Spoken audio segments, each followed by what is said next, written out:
आप सभी को मेरा नमस्कार और सबको दिवाली की बहुत बहुत बधाई। मैं आप सबको इस वीडियो में बताने जा रही हूँ राम जी के जीवन की हर घटना में छिपी हर सीख। वचनबद्ध राजा दशरथ ने भारी मन से पुत्र राम को 14 साल का वनवास दिया।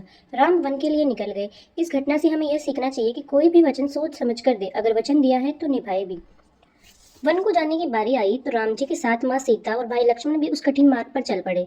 इससे हमें यह सीख मिलती है कि जब अपने दोस्त और परिवार मुसीबत में हो तो उनका साथ जरूर दे।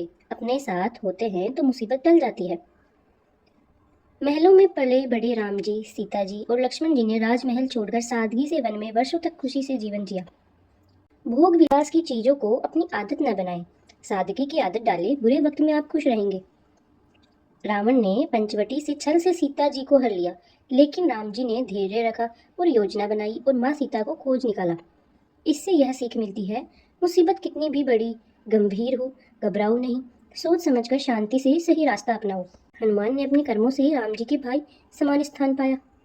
इससे हमें यह सीख मिलती है, सच्ची भक्ति और ईमानदारी से कोई भी असंभव सा नजर आने वाला काम भी संभव बन सकता है। लंका तक जाने को समुद्र बाधा बना तो राम जी की वानर सेना ने पत्थरों से पुल बना दिया और लंका तक पहुंचने का मार्ग किया। जब हम मिलकर सच्ची निष्ठा और लगन के साथ कोई भी काम करते हैं तो कठिन कार्य भी सहजता से हो जाता है। राम जी की चेतावनी के बाद भी रावण नहीं चेता तो उन्होंने विजयादशमी के दिन रावण का वध कर दिया। झूठ, घमंड और अन्याय कितने भी बलशाली हो, सच्चाई के सामने कभी नहीं टिकते। सत्य और अच्छाई हमेशा जीतते हैं। 14 साल के वनवास के बाद जब राम जी अयोध्या लौटे तो अयोध्या वासियों ने दीप जलाकर उनका स्वागत किया। धैर्य और सच्चाई का फल हमेशा मीठा होता है। भले ही छोटी उपलब्धि हो, उसका आनंद दिवाली की तरह ही ले।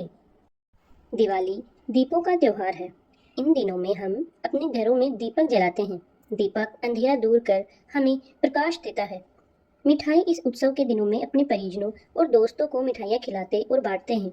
इससे त्योहार की खुशी सबके साथ बढ़ती है। रंगोली इन दिनों में हम अपने घर के दरवाजे पर रंगोली बनाते हैं ताकि हमारे घर जब माँ लक्ष्मी आए तो उनका अच्छे से स्वागत हो और हमारे मेहमानों को भी अच्छा लगे। फूल दिवाली पर फूलों और मालाओं से सजे घर कितने प्यारे लगते हैं। लगभग हर घर में ही ये सजावट होती है। चारों ओर ये खुशबू फैलाते हैं।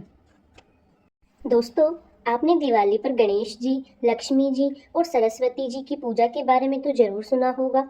आज जानते हैं आखिर इनकी पूजा का क्या महत्व है और इसके पीछे की क्या सीख है। गणेश जी बुद्धि देने वाले, वहीं माँ लक्ष्मी को सौभाग्य की देवी कहा जाता है। माता सरस्वती को विद्या की देवी कहा जाता है। इसलिए तीनों की पूजा का अपना महत्व है। कहा जाता है कि किसी काम का श्री गणेश करो, बाकी देखा जाएगा, यानी शुरुआत करना। गणेश जी संदेश देते हैं, फल चाहिए तो शुरुआत करनी होगी। माँ सरस्वती की पूजा का संदेश यह है कि जब आपने काम शुरू कर दिया है तो विद्या से उसे आगे ले जाओ, यानी कि मेहनत करो। जब आपने मेहनत की है तो काम सफल होगा और आप समृद्ध होंगे। यही माँ लक्ष्मी की पूजा का संदेश है। अब मैं आप सभी को ये बताने जाऊंगी कि पूजा में क्या क्या सामग्री चाहिए। लक्ष्मी पाना व लक्ष्मी गणेश की प्रतिमा रख शुरू करें पूजन। पूजा की चौकी या पट्टा, लाल या पीला कपड़ा चौकी पर पट्टे पर बिछाने के लिए।